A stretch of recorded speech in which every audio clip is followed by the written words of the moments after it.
Hotel व्यवसायी को संगबद्ध आक्रमण गुरुतर आहत अवस्था भुवनेश्वर एक घरोई हस्पिटाल चिकित्सित होउथिबा बेले न्याय पई आदर्श थानार द्वारस्थ होइचंती परिवार लोके। सूचना अनुसार पारादीप रंगियागढ़ पुराना रेल स्टेशन निकटरे रहिथिबा Hindustan petroleum corporation limited company फाटक सम्मुखरे बसंत कुमार महांती दीर्घ 30 वर्ष हेब एक झुंपुड़ी घरे होटेल व्यवसाय करी आसुथिले। तेबे गत जनवरी 2 तारिख संध्यारे बालीझरा अंचलर अन्य जणे होटेल व्यवसायी मिहिर रंजन साहू ओरफ बापी कणा तार सहयोगी श्रीकांत साहू ओरफ नीलुआ एवं अन्य 2-3 जण मिसी होटेल आगरे बसंत को संगबद्ध भावे मरणांतक आक्रमण करी फेरार हो जाइथिले। तेबे मुंड पछपटे गभीर आघात लागिथिबा बेले रक्त जुडुबुडु मुमूर्ष अवस्था तांकु प्रथमे 18 स्वास्थ्य केन्द्र एवं अवस्था गुरुतर हेबारु तांको भुवनेश्वर एक घरोई चिकित्सालय को स्थानांतर करा जाइथिला। एबे से कोमा अवस्था थिबा नै परिवार पक्षरु कहिबा सहित बसंतक पत्नी पुष्पलता महांती एवं परिवार पारादीप आदर्श थाना लिखित अभियोग करने सहित आक्रमणकारी विरुद्ध दृढ़ कार्यानुष्ठान ग्रहण करी शीघ्र गिरफ्त करने को निवेदन करिसेंती परिवार सदस्य।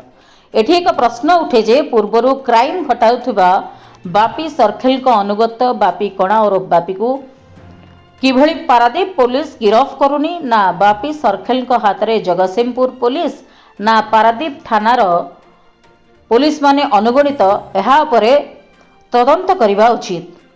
अशोक कुमार राउत जयतल थाना को आसुले कि मोर भिणई बसंत कुमार महांती दीर्घ 35 वर्ष हम रंगियागढ़ पुराना स्टेशन पाखे एक होटेल करिछन तो तांका साइड रे मिहिर रंजन साहू होटेल करिछन। आम भिणईकर होटेलटा भल चलुथिबारु ता होटेल टिके डाउन रही सब वर्ष 30 वर्ष होलानी से भाई सहित मो भिणई सहित झगड़ा झांटी भल मंद कर आसुले। दीर्घ दिन हम एक थाना मामला रुजु होता भाई मो भिणई जी बसंत कुमार महांती ना थाना मामला रुजु करथिले तो थाना आसी केस कंप्रोमाइज हो भल मंद सब जाइथिला।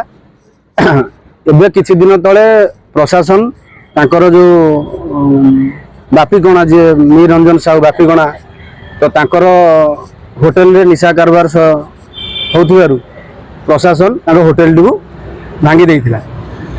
तो सी मो भिणई उपरे राग रखी गत 2 तारिख दिन एक मिहिर रंजन साहू बापी कणा और नालुआ बोली 2 जण व्यक्ति मो भिणई 8टा समय संध्या 8टा समय फोन जोगे कथा होथिबारु तांको पछपटू आक्रमण करिछ। तो से आक्रमण करने द्वारा से 18 स्थित मेडिकल रे ट्रीटमेंट होइतिले शुक्रवार दिन तो शनिवार दिन सकाळू तांको किम्स आमे नै जाइथिले। वर्तमान सेठारे से चिकित्सित होउछन्ती। हमर प्रशासन पाखरे एतिकी दाबी जे तो जदि प्रशासन गोटे जिनिस भांगी देइथिला से कहा साहस रे पुणी सेठारे होटेल आरंभ करिछन्ती। जदि भी सेठारे होटेल आरंभ करिछन्ती से मो भिणई को एमती मारणात्मक आक्रमण करिथिबारु आमे प्रशासन पाखरे एतिक विनीत अनुरोध जे कि यार दृढ़ कार्यानुष्ठान ग्रहण कर।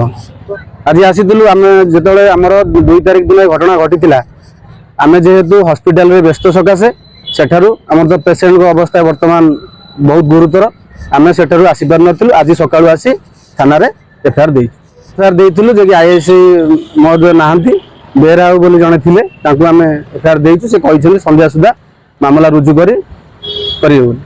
आमे तो से विषय जानि ना जे कि पूर्व से माने भाबिसंती जे कि जो प्रशासन भांगी तांको होटेलटा किछि दिन तळे तो से भाबिसंती जे कि आम भिणई या देहरे संपुक्त अछंती बोली।